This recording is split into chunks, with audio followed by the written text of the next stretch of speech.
Haleluya. Salam dalam kasih Tuhan Yesus Kristus buat Bapak Ibu Saudara sekalian yang diberkati Tuhan.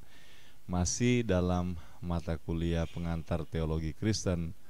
Pada saat ini saya ingin share satu materi, yaitu tentang metode berteologi. Apa yang saya maksudkan dengan metode berteologi? Jadi metode berteologi ini adalah cara untuk mendapatkan dan mengembangkan teologi. Jadi metode berteologi yang akan dibahas dalam materi saat ini ialah cara untuk mendapatkan dan mengembangkan teologi. Nah, untuk memahami tentang metode berteologi, maka ada 3 prinsip dasar yang kita harus pahami. Yang pertama, teologi adalah sebuah pengetahuan. Yang kedua, teologi adalah pengetahuan supranatural. Dan yang ketiga, teologi adalah pengetahuan biblikal atau pengetahuan Alkitab. Saya akan mulai dengan bagian pertama. Teologi adalah sebuah pengetahuan. Seorang teolog terkenal, Millard Erickson, dia berkata bahwa teologi merupakan suatu pengetahuan karena memenuhi 5 kriteria utama dari pengetahuan. Kriteria tersebut meliputi: yang pertama, teologi meneliti suatu objek tertentu. Jadi objek tertentu yang dimaksud ialah penyataan Allah secara khusus atau wahyu khusus. Kemudian yang kedua, teologi membahas hal-hal yang objektif, bukan hanya sekedar perasaan subjektif teolog. Kemudian yang ketiga, teologi memiliki metodologi yang jelas dalam meneliti pokok bahasannya. Yang keempat, ia memiliki metode tersendiri untuk menguji kebenaran proposisi yang dikemukakan. Dan yang kelima, terdapat hubungan yang logis antara setiap proposisi. Artinya dari 5 kriteria ini, maka Millard Erickson berkata bahwa teologi adalah sebuah pengetahuan. Bahkan lebih lanjut, dia berkata bahwa teologi meskipun memang beda dari ilmu, tetapi memiliki kesamaan dengan ilmu. Mengapa? Atau apa yang menjadi dasar pertimbangan beliau? Yang pertama, karena teologi sama-sama dengan ilmu juga menggunakan akal sehat, menggunakan logika manusia.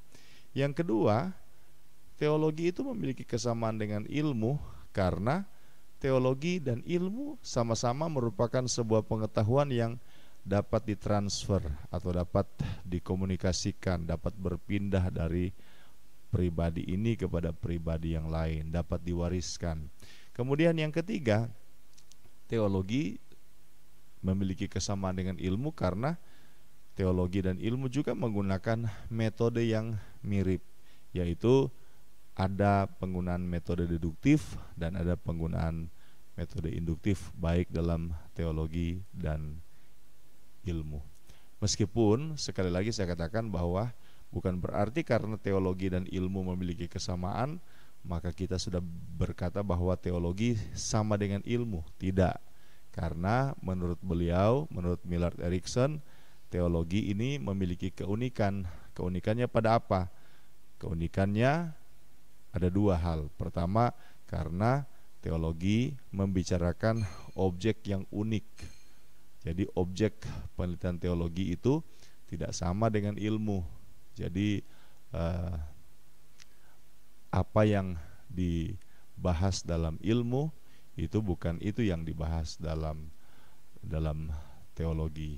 Dan yang kedua, teologi memiliki metode yang tersendiri. Jadi sama-sama punya metode menggunakan induktif deduktif, tetapi bisa pola atau pendekatan yang tidak sama atau yang berbeda.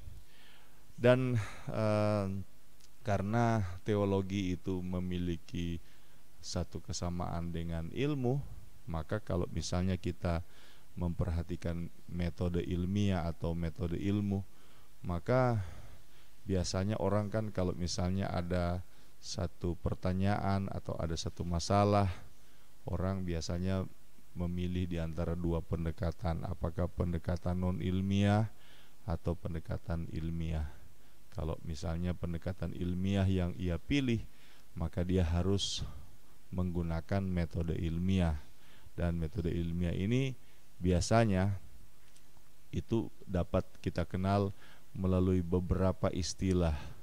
Yang pertama, jadi upaya ilmiah itu meliputi beberapa istilah. Ada yang disebut dengan istilah logiko, hipotetiko, verifikatif. Artinya kalau orang mau melaksanakan pendekatan ilmiah, dia akan mulai dengan satu pemahaman logis, satu pertimbangan logis, sebuah keyakinan logis. Nah, keyakinan tersebut atau pertimbangan logis tersebut akan berlanjut dengan namanya hipotetiko. Hipotetiko itu merupakan sebuah asumsi, sebuah anggapan dasar, anggapan mula-mula yang didasarkan pada logika-logika tersebut. Biasanya logika-logika itu merupakan teori-teori yang dipercayai, teori-teori yang dianut oleh seseorang. Jadi berdasarkan teori tersebut, maka orang tersebut memiliki asumsi atau praanggapan atau anggapan awal. Nah, anggapan awal ini kemudian untuk dibuktikan, maka seseorang akan melaksanakan verifikasi. Nah, verifikasi ini saudara-saudara itu bisa melalui 3 hal, 3 langkah. Yang pertama, verifikasi ini biasanya disebut digunakan langkah yang pertama, yaitu langkah probing. Probing itu bagaimana seseorang mengumpulkan informasi, mengumpulkan data, mengumpulkan materi-materi yang perlu, yang harus dia dapatkan. Nah, dari probing ini, jadi dia ambil secara empirik, maka dia akan melaksanakan analisa. Jadi probing itu dia kumpulkan data, dia dapatkan, dia kemudian lanjut dengan analisa. Dia mencoba menganalisa data-data yang sudah ada, yang sudah dia kumpulkan. Nah, setelah dia melaksanakan analisa, maka hasil analisa itu akan dia sintesis atau dia sintesa dalam bentuk kesimpulan atau resume.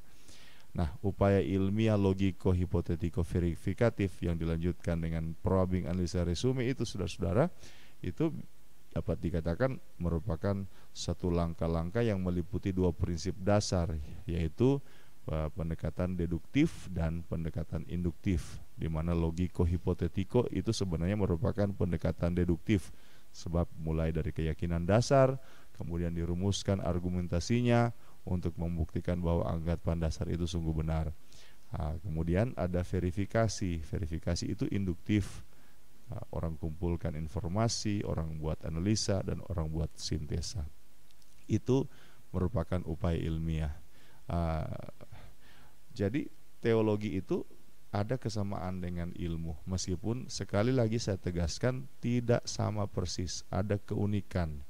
Nah, karena teologi itu merupakan sebuah pengetahuan dan kemudian memiliki ada beberapa hal yang ada kesamaan dengan ilmu, maka seorang teolog bernama Torrance dia katakan bahwa ilmu adalah sebuah keterbukaan terhadap objek. Ilmu terjadi karena manusia menaklukkan diri pada objek penelitiannya yang intrinsik, yang untuk nantinya manusia mampu memberi penjelasan rasionalitasnya terhadap objek itu. Teologi juga demikian, meskipun teologi mempunyai jenis rasionalitas sendiri, tidak perlu sama dengan rasionalitas disiplin ilmu yang lain.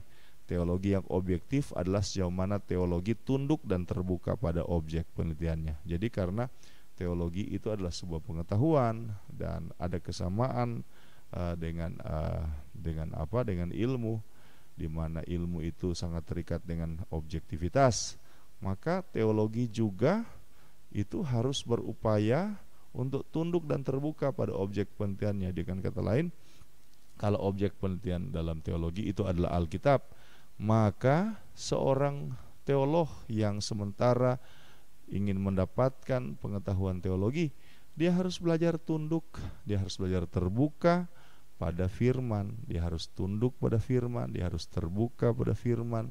Jadi bukan dia yang memasukkan pikirannya kepada firman, kepada Alkitab atau biasanya dikenal dengan eisegesis, tetapi dia menarik kebenaran yang ada dalam Alkitab, dia terbuka. Nah, saudara-saudara, itu yang disampaikan oleh Torrance. Hal ini juga akhirnya memiliki kaitan dengan apa yang disampaikan oleh seorang teolog yang lain namanya Charles Hodge, di mana Charles Hodge mengatakan bahwa teologi dikembangkan dengan menggunakan metode induktif, yaitu dengan mengumpulkan fakta-fakta kemudian ditarik kesimpulan. Baginya Alkitab adalah gudang fakta. Jadi saudara-saudara, Torrance katakan bahwa seorang teolog yang ingin mendapatkan pengetahuan teologi, mengembangkan pengetahuan teologi, dia harus belajar terbuka, tunduk pada Alkitab sebagai objek penelitiannya. Dan secara short melanjutkan bahwa seseorang atau teolog itu harus mencoba untuk mengumpulkan fakta dengan baik, dengan teliti, baru kemudian ditarik kesimpulan. Demikian apa yang disampaikan oleh Charles Hodge. Selanjutnya, masih dalam prinsip yang pertama, teologi merupakan sebuah pengetahuan, Thomas Aquino dia berkata bahwa teologi merupakan ratu segala ilmu. Nah, ini ada kaitan juga dengan kata ilmu.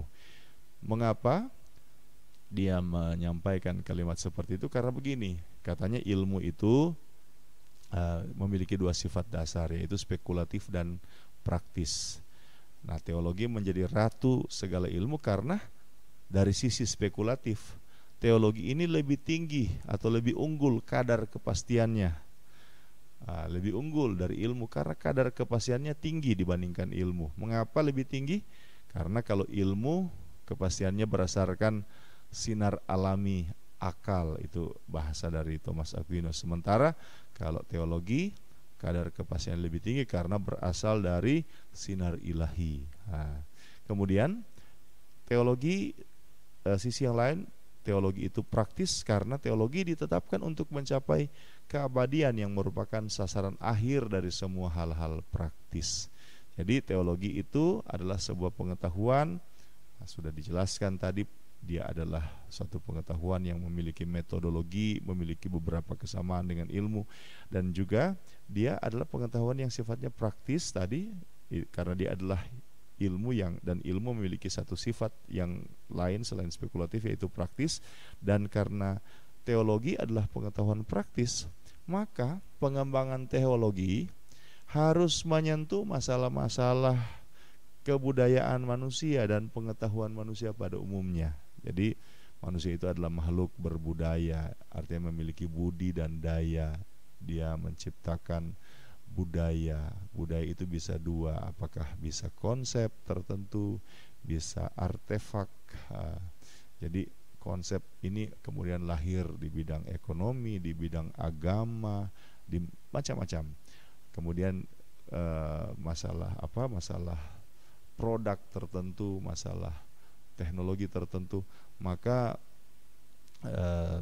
teologi, karena teologi itu merupakan suatu pengetahuan yang ada sisi praktisnya, maka teologi juga harus dikembangkan dengan membicarakan masalah-masalah kebudayaan. Persoalannya sekarang adalah berapa banyak kali teologi dikembangkan tanpa bersentuhan dengan masalah-masalah kebudayaan, masalah-masalah manusia pada umumnya. Teologi itu seharusnya berkaitan bukan hanya dengan kepercayaan tetapi dengan kehidupan. Tapi terkesan teologi itu jauh dari kehidupan secara normal manusia, dan akhirnya teologi itu dijauhi oleh banyak orang. Teologi seakan-akan hanyalah cocok, kompatibel di gereja, sementara di lapangan kehidupan sehari-hari teologi itu tidak cocok, tidak kompatibel, tidak ada faedahnya. Ini yang kita perlu ubah mindset atau paradigma seperti itu. Teologi adalah sebuah pengetahuan yang ada sisi praktis, jadi dia bukan hanya berkaitan masalah kepercayaan, tapi dia juga berkaitan masalah kehidupan. Dan karena itu teologi juga harus bersifat kontemporer, artinya dia membicarakan hal-hal supranatural dan kekekalan, namun dengan menggunakan bahasa, konsep, istilah, ungkapan yang dapat dimengerti dalam konteks masa kini. Jadi teologi itu bukan hanya membicarakan tentang isu-isu budaya, isu-isu manusia, tetapi cara membahasakannya juga harus menggunakan pendekatan-pendekatan yang cocok, yang kontemporer.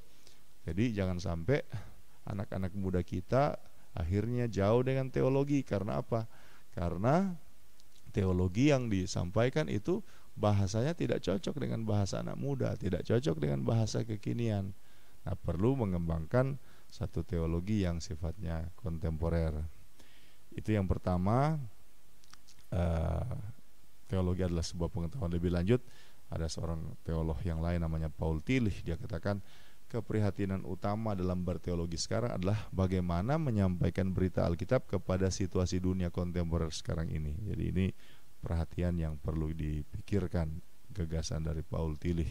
Kemudian teolog yang lain, John Frame, dia katakan bahwa teologi itu sebenarnya merupakan penerapan firman Allah oleh manusia dalam segala bidang kehidupan dengan memperhatikan keselarasan atau keseimbangan dalam 3 perspektif: normatif, situasional, dan eksistensial. Maksudnya adalah penerapan firman yang cocok dengan firman, yang cocok dengan aturan, kemudian dengan mempertimbangkan apa yang terjadi secara situasi, kondisi yang ada sekarang, di mana segala sesuatu itu berjalan sesuai dengan apa yang terjadi sekarang. Jadi teologi yang istilahnya memenuhi harapan dan memenuhi keperluan manusia. Nah, itu prinsip yang pertama, teologi adalah sebuah pengetahuan. Prinsip yang kedua, bahwa teologi adalah pengetahuan supranatural. Nah, jadi karena teologi adalah pengetahuan supranatural, maka untuk memahami pengetahuan supranatural tidak cukup hanya dengan menggunakan kemampuan natural. Jadi teologi adalah pengetahuan supranatural, tidak cukup dengan kemampuan natural saja seperti otak atau kemampuan melaksanakan empirisme atau penelitian, mengumpulkan informasi-informasi melalui panca indera atau alat-alat bantu indera, tidak cukup. Karl Barth, seorang teolog besar, dia katakan bahwa manusia tidak mungkin mengenal Allah karena Allah berada di luar jangkauan rasio manusia. Biasanya kita kenal dengan istilah transenden. Oleh karena itu Allah yang mencari manusia. Jadi Allah di luar jangkauan rasio manusia, manusia tidak mungkin mencari Allah, karena itu Allah yang mencari manusia. Nah, imanlah yang membantu manusia untuk bisa bertemu dengan Allah yang mencari manusia tersebut.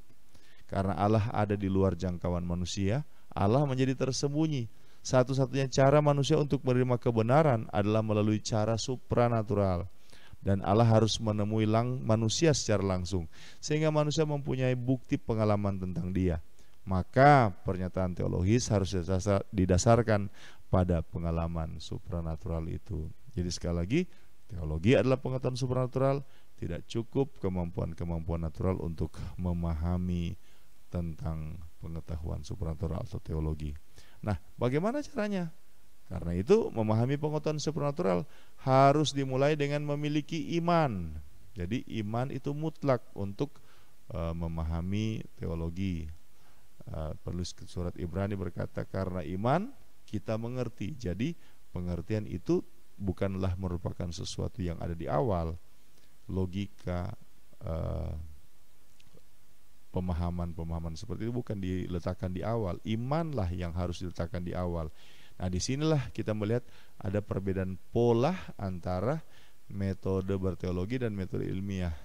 Jadi sama-sama menggunakan logika, sama-sama menggunakan empirisme, tetapi untuk pengetahuan teologi ini kepercayaan tempatnya beda dengan pengetahuan ilmiah. Kalau pengetahuan ilmiah, kepercayaan itu adalah hasil setelah seseorang melakukan upaya logika dan upaya empirisme. Tetapi kalau teologi, iman itu adalah dasar untuk seseorang bisa memiliki logika yang baik dan bisa melaksanakan penelitian empirik yang baik. Jadi fides quaerens intellectum, iman berusaha untuk mengerti. Jadi iman itu merupakan sesuatu yang ada di awal dari metode berteologi, bukanlah merupakan hanya sekedar hasil. Jadi kalau kita baca dalam kitab Roma bahwa iman itu, orang benar akan hidup oleh iman. Jadi iman itu saudara-saudara ada di awal, dan kemudian setelah ada iman maka orang tersebut akan mulai menggunakan logika, orang akan mulai menggunakan empirisme, melaksanakan penelitian secara empirik. Nah, hasil dari logika dan empirik itu menghasilkan iman yang lain. Iman yang lain itu adalah iman yang sudah memiliki penjelasan. Sementara iman yang pertama adalah iman yang murni, didasarkan pada kepercayaan terhadap firman Allah. Sementara iman yang kedua adalah iman hasil dari iman yang murni plus penjelasan-penjelasan yang sudah didapatkan melalui proses pengetahuan, logika, dan empirisme. Dan karena pengetahuan teologi adalah pengetahuan supranatural, maka iluminasi Roh Kudus wajib diperlukan dalam aktivitas berteologi. Jadi iluminasi Roh Kudus wajib diperlukan. Kita tidak mungkin bisa berteologi tanpa penerangan Roh Kudus, karena pengetahuan teologi adalah pengetahuan supranatural. Selanjutnya, prinsip yang ketiga, teologi adalah pengetahuan biblikal atau pengetahuan Alkitab. Nah, karena sumber teologi adalah Alkitab, maka perlu ada eksegesa untuk memahami dan memaknai Alkitab. Perlu ada eksegesa. Kenapa perlu ada eksegesa? Kalau saudara perhatikan ada semacam ilustrasi gambar di mana di sebelah kiri saudara itu ada dunia perjanjian, dunia Alkitab. Sementara di sebelah kanan gambar itu adalah dunia masa kini. Nah, di antara dua dunia itu ada semacam sungai yang menjadi pemisah. Jadi ada gap antara dunia Alkitab dan dunia masa kini, seperti yang disampaikan oleh Duval dan Hayes, Grasping God's Word. Jadi ada gap antara dunia Alkitab dan dunia masa kini. Gap itu meliputi gap apa? Gap budaya. Gap itu meliputi gap apa? Gap bahasa. Gap itu meliputi gap apa? Gap waktu, gap situasi, gap perjanjian. Jadi saudara-saudara, adanya kesenjangan antara dunia Alkitab dengan dunia masa kini menuntut dalam kita mengembangkan pengetahuan teologi harus ada eksegesa, harus ada penafsiran Alkitab di sini. Nah, prinsip-prinsip penafsiran Alkitab tentunya akan dibahas di mata kuliah yang lain, yaitu mata kuliah hermeneutik. Jadi saudara-saudara, itu yang dapat saya sampaikan mengenai prinsip yang ketiga, bahwa karena teologi adalah pengetahuan Alkitab, maka menuntut adanya eksegesa untuk bisa kita mendapatkan prinsip-prinsip dari dunia Alkitab untuk dapat diterapkan di dunia masa kini. Saya ingin langsung simpulkan tentang metode berteologi. Jadi metode berteologi, kalau sudah lihat ada 4 pokok yang saya sampaikan di paling terakhir, yaitu yang pertama, metode berteologi, kalau orang mau berteologi dia perlu iman. Dia perlu iman, karena teologi adalah pengetahuan supernatural. Kemudian dia perlu Roh Kudus. Nah, jadi orang yang mau berteologi dia perlu Roh Kudus, karena pengetahuan teologi itu sekali lagi pengetahuan yang supernatural. Tetapi selain iman, Roh Kudus, seorang teolog yang mau menemukan dan mengembangkan teologi, dia harus melaksanakan penelitian yang sungguh-sungguh. Dia harus melaksanakan kaidah-kaidah pengetahuan yang benar. Mengapa? Karena teologi itu sebuah pengetahuan, bahkan ada kesamaan-kesamaannya dengan ilmu. Meskipun sekali lagi saya tegaskan, teologi dan ilmu tidak sama. Tetapi teologi dan ilmu sama-sama pengetahuan, ada kesamaan. Kesamaannya di mana? Kesamaannya seperti yang saya sampaikan tadi, bisa dikomunikasikan, memiliki logika. Jadi ada metode deduktif, induktif yang main di sana, ada berpikir di sana, ada analisa, ada sintesa, ada evaluasi, kreasi di sana. Jadi saudara-saudara, tidak boleh kita berkata bahwa ketika kita berteologi kita langsung memangkas atau memotong upaya-upaya berpengetahuan yang normal, yang sehat. Jadi upaya-upaya itu tetap ada, tetapi iman dan pertolongan Roh Kudus ini harus menjadi awal, tidak boleh kita hilangkan. Dan terakhir, dalam berteologi perlu ada kontemplasi atau perenungan, sehingga hasil penelitian itu oleh pertolongan Roh Kudus itu bisa kita aktualisasikan dalam kehidupan sehari-hari, menjawab masalah-masalah sehari-hari, menjawab pergumulan-pergumulan budaya, menjawab kebutuhan-kebutuhan rasionalisasi sehari-hari dengan bahasa-bahasa, dengan konsep istilah yang dapat dipahami oleh konteks situasi kondisi kita masa kini. Demikian yang dapat saya sampaikan tentang metode berteologi. Tuhan Yesus memberkati kita semua. Shalom.